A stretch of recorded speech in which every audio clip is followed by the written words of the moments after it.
Hello friend, आप देख रहे हैं AWA आयुर्वेदा विद अमित। आज इस वीडियो में बात करने वाले आयुर्वेद स्टाफ नर्स के जो स्टूडेंट है जो मेंस एग्जाम यानी मुख्य परीक्षा की तैयारी करना चाहते हैं उनके लिए ये इंपॉर्टेंट लेक्चर होने वाला है। तो वीडियो को बिना स्किप किए पूरा लास्ट तक देखिए। वीडियो से लाइक शेयर सब्सक्राइब जरूर कर दे। और अपन आज इस वीडियो में पढ़ने वाले हैं व्याधि विज्ञान और उपचार। इसके अंतर्गत बहुत सारे छोटे छोटे टॉपिक दिए गए हैं, पॉइंट दिए गए हैं, जो कि 8 से 10 लेक्चर में खत्म हो जाएगा। ओके, ये फर्स्ट लेक्चर है जिसके अंतर्गत अपन व्याधि की परिभाषा, प्रकार, व्याधि की अधिष्ठान और शारीरिक और मानसिक रोग अपन देखने समझने वाले इस वीडियो में बहुत ही इजी वे में समझेंगे। तो वीडियो को बिना स्किप किए पूरा लास्ट तक देखिए। वीडियो से लाइक शेयर सब्सक्राइब जरूर कर दे। और आप जब आपको मुख्य परीक्षा का तैयारी करनी है, आप मुझसे क्लास लेना चाहते हैं, जब आप मेरा वीडियो देखते हैं वहाँ पे एक ज्वाइन बटन दिखता है, उस पर क्लिक करके आपको क्या करनी है, 159 की एक मेंबरशिप लेनी है। मेंबरशिप लेने के बाद उसका स्क्रीनशॉट लेके मेरे नंबर पे 7783809296 इस नंबर पे आपको व्हाट्सएप कर देनी है, कि जिसे मैं क्या करूँ, आपको जो भी मैं लेक्चर दे रहा जो पढ़ा रहा हूँ आपको उसका PDF आपको सिलेबस के अकॉर्डिंग मैं आपके जैसे का व्हाट्सएप पे प्रोवाइड कर दूँ। और जो मेरा वीडियो है मेरे इसी चैनल पे आपको जैसे अपलोड कर दिए जाएंगे, उस वीडियो को जो लेक्चर में जो आपको PDF प्रोवाइड करूँगा उसका लेक्चर जो है आपको जो उसका वीडियो है मेरे चैनल पे आपको मिल जाएगा उसका प्लेलिस्ट में। ओके, तो चलिए अपन देखते हैं, अपन देखते हैं व्याधि की परिभाषा। तो व्याधि की परिभाषा का अगर बात करते हैं बहुत ही इजी में अपन समझने वाले हैं। देखिए व्याधि होता क्या है कि देखिए ये जो व्याधि क्या होता है कि बहुत अपन इजी में समझने वाले हैं कि पंच महाभूत और आत्मा के संयोग से क्या होता है, पुरुष बनता है। पंच महाभूत क्या होता है, आकाश, वायु, अग्नि, जल और पृथ्वी होता है। ओके, इन दोनों के यानी पंच महाभूत और आत्मा के संयोग से क्या होता है, पुरुष बनता है। और पंच महाभूत का अर्थ होता है कि समस्त शरीर में जो इंद्रिय होती है, हमारे जो शरीर के अंतर्गत जो इंद्रिय होती है, इंद्रिय कितने होते हैं, 11 होते हैं। यानी 5 ज्ञान इंद्रिय, 5 कर्म इंद्रिय और मन होता है। ये 11 जो इंद्रिय होते हैं उनका अधिष्ठान और शरीर के अंग और प्रत्यंग में होता है। यदि इन सभी में किसी भी कारण से क्या होता है, विकृति हो जाए, यानी जो इंद्रिय होती है, जो शरीर के अंग और प्रत्यंग होता है, इनमें किसी प्रकार के दुष्टि हो जाए या विकार हो जाए या दुखी हो जाए, होने के संयोग से क्या होता है, व्याधि की उत्पत्ति होती है। तो सिंपल सी आपको याद रखनी है व्याधि की परिभाषा कि पंच महाभूत और आत्मा के संयोग से पुरुष बनता है। और पंच महाभूत के अर्थ होता है कि समस्त शरीर की जो इंद्रिय की अधिष्ठान और सभी अंग और प्रत्यंग होते हैं, यदि इनमें किसी भी प्रकार से विकृति होता है या दुखी होता है या विकार होता है, उसे हम क्या कहते हैं, व्याधि कहते हैं। तो व्याधि की परिभाषा आपको यही याद रखनी है। जैसे मैं और सब व्याधि की परिभाषा लिखा हूँ, जैसे देखिए दोष प्रकोपित और करके लिखा हूँ, चाहे तो आप ये भी याद कर सकते हैं, चाहे तो आपको ये भी कोई भी तीनों में से याद कर सकते हैं कि व्याधि की परिभाषा बहुत सारे अलग अलग आचार्यों ने बताए हैं, जो कि ऐसा लगा इंपॉर्टेंट और जो मैंने लिखा हूँ। ओके, देखिए दोष के प्रकोपित यानी दोष मतलब वात पित्त कफ, इनके प्रकोपित होने से ओके धातु, उपधातु अथवा मल में जाकर क्या होता है, दूषित कर देता है, जिसके कारण क्या होती है, व्याधि की उत्पत्ति होती है, जिसे हम क्या कहते हैं, व्याधि कहते हैं। ओके, नेक्स्ट अगर परिभाषा की बात करें कि किसी भी व्याधि के लक्षण की उत्पत्ति मुख्य कारण क्या होता है, व्याधि की उत्पत्ति होने के कारण मुख्य कारण क्या होता है कि दोष दुष्य समुचना, दोष दुष्टि दुष्टीय समुचना। किसी भी व्याधि के लक्षण की उत्पत्ति का मुख्य कारण क्या होता है, दोष दुष्य समुचना होती है। यदि इनमें किसी प्रकार के दोष दुष्य में के साथ संयुक्त होकर ज्वर आदि की व्याधि की उत्पत्ति करता है। ओके, तो तीनों में से कोई भी परिभाषा आपको याद रख सकते हैं जो आपको इजीली याद हो जाए। तो मैं तो कहूँगा कि आप परिभाषा ये वाला याद करें, ये सुश्रुत के अनुसार परिभाषा बताए गए हैं। ओके, कि पंच महाभूत और आत्मा के संयोग से पुरुष बनता है। यह पंच महाभूत का अर्थ शरीर के समस्त इंद्रिय में अधिष्ठान और सभी अंग प्रत्यंग होते हैं। यदि किसी भी कारण से क्या होता है कि किसी भी कारण से दुष्टि हो जाए या विकार हो जाए या दुखी का संयोग होना ही क्या कहलाता है, व्याधि कहलाता है। तो आई होप कि आप व्याधि की परिभाषा आप यही वाला याद करेंगे। ये जैसे कि ये इंपॉर्टेंट है, सुश्रुत के अनुसार है। ओके, तो इसलिए आप यही वाला याद करेंगे व्याधि की परिभाषा। चलिए नेक्स्ट अपन देख रहे हैं व्याधि की पर्याय। देखिए आपके सिलेबस में व्याधि के पर्याय पॉइंट नहीं दिया गया है। क्या दिया गया, व्याधि की परिभाषा, प्रकार यानी क्लासिफिकेशन व्याधि के, उसके बाद आपको अधिष्ठान और शारीरिक और मानसिक रोग दिया है। अपन इतने पॉइंट अपन इस वीडियो में अपन कवर करने वाले हैं। नेक्स्ट वीडियो में अपन देखेंगे फिर दूसरा ओके टॉपिक देखेंगे। देखिए व्याधि के पर्याय नहीं दिया है, लेकिन आपके जैसे कि क्वेश्चन नहीं भी पूछा जाए तो आप व्याधि के पर्याय लिख सकते हैं। इंपॉर्टेंट है, ऐसा नहीं गलत हो जाएगा। व्याधि के पर्याय पॉइंट बना के आपको लिखनी ही है। जब भी आपसे क्वेश्चन कैसे पूछेगा कि व्याधि की परिभाषा व्याधि के प्रकार, अधिष्ठान और शारीरिक मानसिक रोग को एक्सप्लेन करें या समझाए या वर्णन करें, ऐसे क्वेश्चन आएगा। तो आप वहाँ पे बीच में व्याधि की परिभाषा लिखने के बाद व्याधि के पर्याय आप एक पॉइंट बनानी है। लेकिन कि जब भी आपके एग्जाम में 5 नंबर में क्वेश्चन जब पूछा जाए, क्वेश्चन पूछा जाता है, तो आपको उसमें शब्द लिमिट दिया है 125 शब्द में लिखनी है। तो ऐसा नहीं है कि आपको 140 शब्द भी हो जाए तो गलत हो जाएगा। कोई भी जो जो आपका कॉपी चेक करता है, कोई भी शब्द काउंट नहीं करते, वो एक अप्रोक्सीमेट रहता है कि हाँ इतना शब्द है।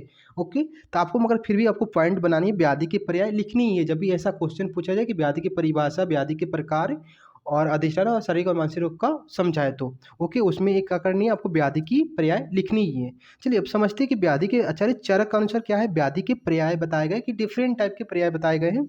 10 टाइप के पर्याय बताए गए। जैसे आम्य, यानी जो भी व्याधि की उत्पत्ति होती है कैसे होता है, आम रस के कारण क्या होता है, व्याधि की उत्पत्ति होती है। उसके बाद बात करते हैं गद, इसका मतलब भी अपन समझते चलते हैं। देखिए गद का अर्थ क्या होता है, विष होता है। गद का अर्थ क्या होता है, विष। गद के अर्थ क्या होता है, विष होता है, यानी दूषित, यानी दोष हो, जो वात आदि दोष होते हैं उनमें किसी प्रकार दोष्टि हो जाए, अग्नि की दोष्टि हो जाए, जिसके कारण भी व्याधि की उत्पत्ति होती है। उसके बाद नेक्स्ट पर्याय अपना क्या है, आतंक। आतंक का मतलब, आतंक क्यों बताया कि जीवन की कष्टपूर्वक बना देना। जो किसी भी कारण से क्या होता है, जो जीवन है उनके क्या होना, जीवन क्या हो जाता है, कष्ट हो जाता है। जीवन क्या हो जाता है, कष्ट हो जाता है। ओके, जीवन क्या होता है, कष्ट पूर्वक बना देता है, उसे क्या बोलते हैं, व्याधि ही बोलते हैं। एक क्षमा बोलते हैं। एक क्षमा का क्या होता है, नेक्स्ट पे क्या है, एक क्षमा है। ओके, देखिए जिस प्रकार के राज्य क्षमा एक व्याधि है जिसे टीबी बोलते हैं। ओके, तो टीबी में अनेक प्रकार के रोग की उत्पत्ति संयुक्त होता है, और उनके कारण क्या होता है, अनेक प्रकार के व्याधि होती है, जिसके कारण क्या बोलते हैं, हम एक क्षमा बोला गया है, ये भी एक प्रकार के व्याधि का ही पर्याय है। ओके, नेक्स्ट बताया गया पर्याय ज्वर। ज्वर क्यों बताया गया कि जो देखिए शरीर और मन, जो शरीर और मन के संताप उत्पन्न करने वाले को ही क्या बोलते हैं, ज्वर। ज्वर किसको बोलते हैं, जो शरीर और मन, शरीर और मन, शरीर और मन में संताप उत्पन्न करने वाले को क्या बोलते हैं, ज्वर करते हैं। ये भी एक प्रकार के व्याधि के पर्याय है। नेक्स्ट पर्याय बात करते हैं विकार। तो विकार की अगर बात करें, देखिए धातुओं में क्या होता है, विषमता होने के कारण किसे क्या बोला गया, इसको विकार। धातुओं में क्या होना, विषमता होना ही विकार कहलाता है। नेक्स्ट बात करते हैं, देखिए व्याधि का पर्याय क्या है, रोग। भी रोग क्या है, व्याधि के पर्याय है। तो रोग क्यों बोला गया व्याधि का पर्याय, कि देखिए वेदना के कारण जो उत्पन्न होता है, वेदना शरीर में क्या होता है, किसी प्रकार के वेदना के कारण जो रोग की उत्पत्ति होती है, उसे क्या बोलते हैं, व्याधि बोलते हैं। तो ये भी क्या है, व्याधि का पर्याय है। नेक्स्ट पर्याय बात करते हैं पापमा, यानी पापा सीधे क्रिया हो रहा है, पाप कर्म, यानी कोई भी गलत काम करने के कारण भी क्या होता है, रोग की उत्पत्ति होती है, यानी व्याधि की उत्पत्ति होती है। इसीलिए इसके क्या बोला गया है, व्याधि की पर्याय कहा गया है। नेक्स्ट बात करते हैं आबद। आपदा। आपदा क्यों कहा है कि यानी जो शरीर होता है और मन को बाधित करने के कारण जो शारीरिक और मन की क्रियाएं क्या होता है, सम्यक रूप से क्या होता है, नहीं हो पाती है। यानी जो शरीर और मन में किसी प्रकार से बाधा हो जाए या सम्यक रूप से कोई भी कार्य नहीं हो पाती है, जिसके कारण क्या होता है, आपदा होता है। ये भी क्या है, एक क्या है, व्याधि के पर्याय है। उसके बाद बात करते हैं दुख। दुख क्या है, दुख की उत्पत्ति का कारण, दुख की उत्पत्ति के कारण ही क्या कहा गया है, व्याधि कहा गया है। तो ये 10 टाइप के आचार्य चरक के अनुसार पर्याय कहा गया है। लेकिन आपसे क्वेश्चन ऐसा नहीं पूछेगा, आपको क्वेश्चन जो आएगा व्याधि की परिभाषा, प्रकार, अधिष्ठान, शारीरिक और मानसिक रोग को एक्सप्लेन करें। तो उसमें आपको ये जो मैं बोल रहा था आपको एक्सप्लेन नहीं करनी, जिस ये जो व्याधि के पर्याय है सीधे इसका सिर्फ नाम लिख देंगे, आम्य, गद, आतंक, यक्षमा, ज्वर, विकार, रोग, पापमा, आपदा और दुख, ये क्या है, व्याधि के पर्याय है। ये सिर्फ यही लिखनी है, इसको एक्सप्लेन आपको नहीं करनी है। चलिए नेक्स्ट क्वेश्चन देखते हैं, सॉरी नेक्स्ट अपन देखते हैं।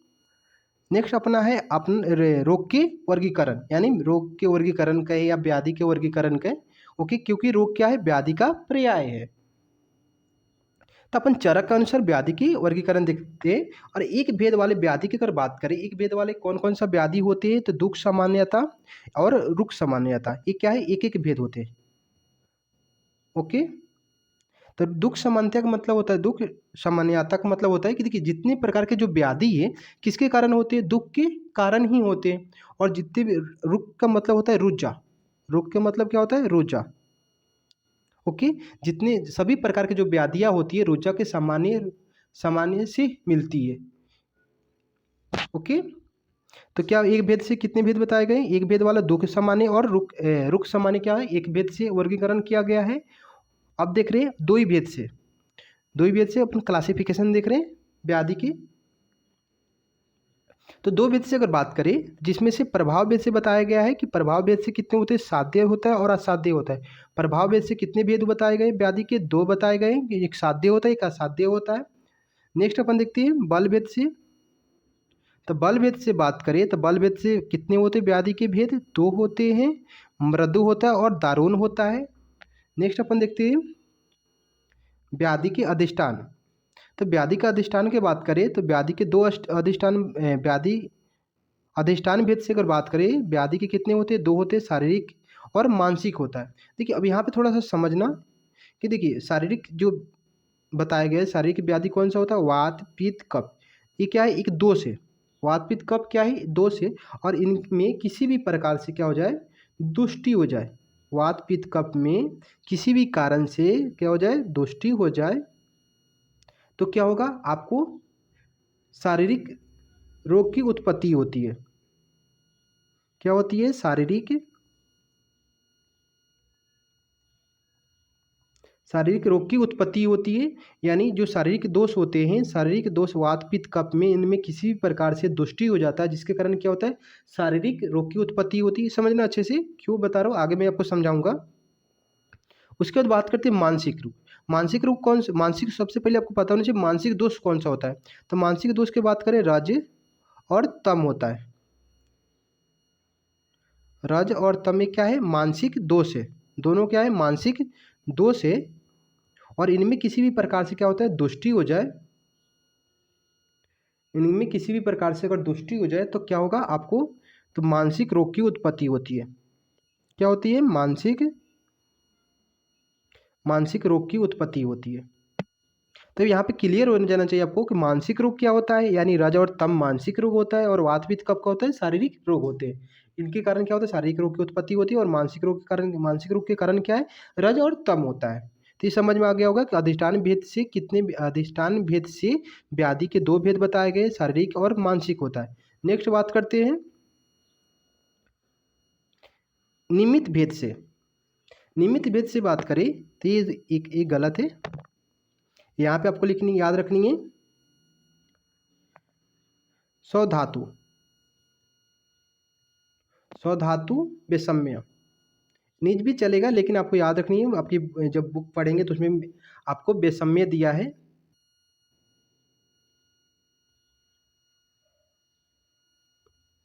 ओके। यानी निमित्त भेद से व्याधि के कितने भेद होते हैं? दो होते हैं। एक होता है स्वधातु वैषम्य, और सेकेंड होता है भेद होता है इसका आगंतुक। किसके अनुसार, किसके भेद के अनुसार?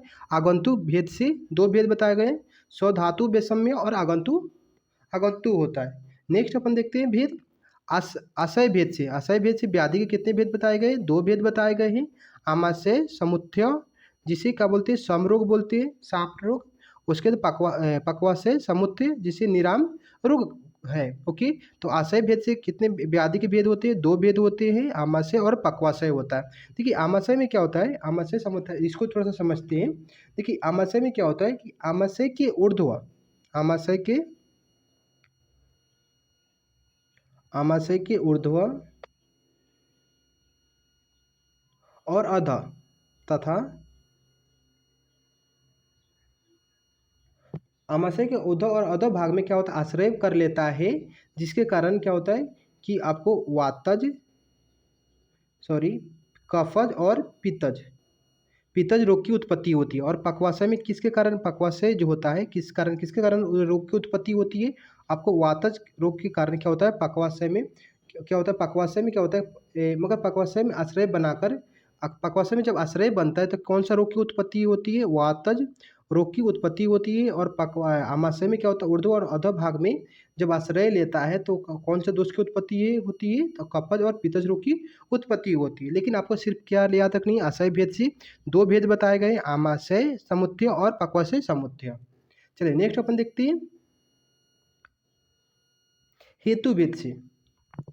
हेतु भेद से अगर बात करें तो हेतु के आधार पे व्याधि के दो भेद बताए गए हैं, आगंतु और निज। आगंतुक मतलब होता है कि बाहरी आघात के कारण, बाहरी चोट लगने के कारण जो रोग यानी जो व्याधि की उत्पत्ति होती है, उसे आगंतुक व्याधि कहा जाता है। निज के मतलब होता है जो वात, पित्त, कफ, इनमें किसी प्रकार के जो दुष्टि होने से जो रोग की उत्पत्ति होती है, उसे निज व्याधि कहा गया है। ओके, तो हेतु भेद से, हेतु मतलब क्या होता है? कारण। यानी कारण भेद से व्याधि के कितने भेद होते हैं? दो होते हैं, आगंतुक और निज होता है। तो ये दो ही भेद से अपन कितने देख लिए? 6। दो ही भेद वाले कितने देख लिए? 6 देख लिए। अलग अलग बताए गए, हेतु भेद से बताया, निमित्त भेद से, आशय भेद से, प्रभाव भेद से, अलग अलग टाइप से बताए गए दो ही भेद से, जिनका दो दो भेद होते हैं। दो ही भेद के मतलब क्या होता है कि यानी दो भेद वाले कितने वर्गीकरण किया गया है।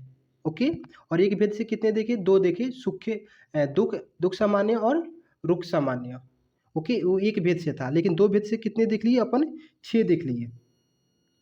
6 व्याधि देख लिए जिनका दो दो भेद बताए गए अलग अलग आधार पे। चलिए नेक्स्ट अपन देखते हैं। अब देख रहे त्रिभेद से। तो त्रिभेद से व्याधि के कितने वर्गीकरण किया गया है? निज, आगंतु और मानस। ओके, त्रिभेद से कौन कौन रोग होते हैं, व्याधि होते हैं? निज और आगंतु और मानस होता है। निज आपको समझ में आ गया, आगंतु से भी समझ में, और मानस मतलब जो मानसिक रोग व्याधि उत्पत्ति होती है, इसको कितने त्रिवर्ग में, त्रिविध रोग कहा गया इनको। किसको? निज और आगंतु और मानस को। नेक्स्ट अपन देखते हैं अब चतुर्विध रोग। ये 4 प्रकार के व्याधि बताए गए, वातज, पित्तज, कफज और मानस। ओके, चतुर्वेद से कितने व्याधि बताए गए हैं आपको? वातज, पित्तज, कफज और मानस होता है। चतुर्वेद से व्याधि बताए गए जिसका 4 भेद होते हैं। नेक्स्ट अपन देखते हैं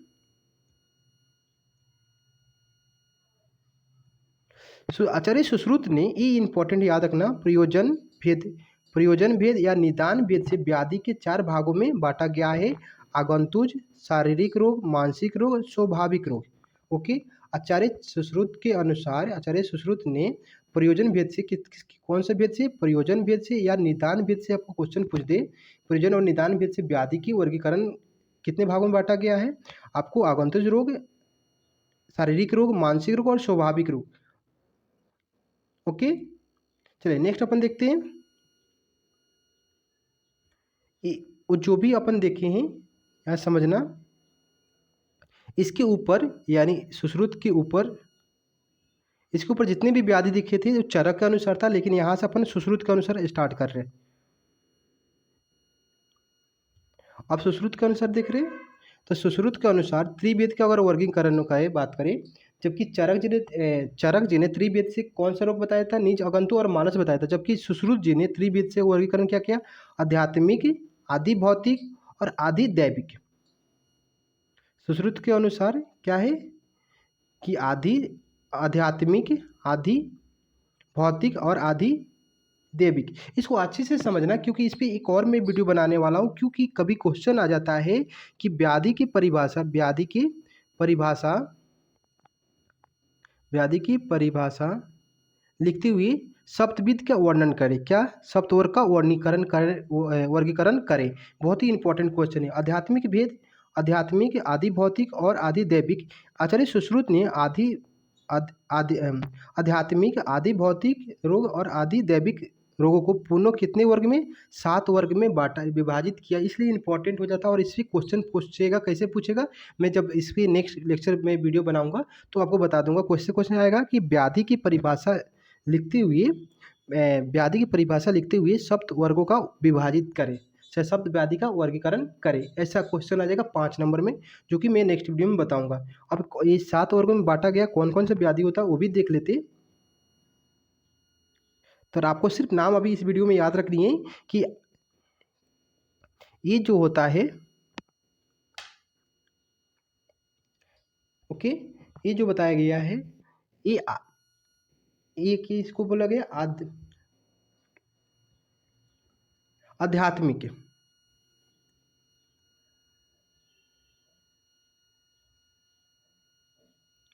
ये 3 को क्या बोला गया? आध्यात्मिक बोला गया है। और ये जिसे आदि बल प्रवृत्त, जन्म बल प्रवृत्त और दोष बल प्रवृत्त, इसे क्या बोला गया? आध्यात्मिक व्याधि कहा गया है। और संघात बल प्रवृत्त को क्या कहा गया है? आदि भौतिक कहा गया है। आदि भौतिक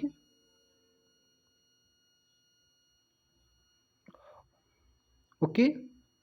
और जो अब 3 बच रहे, ये जो 3 काल, काल बल प्रवृत्त, देव बल प्रवृत्त और स्वभाव बल प्रवृत्त, इसे क्या कहा गया है कि आदि दैविक, आदि दैविक।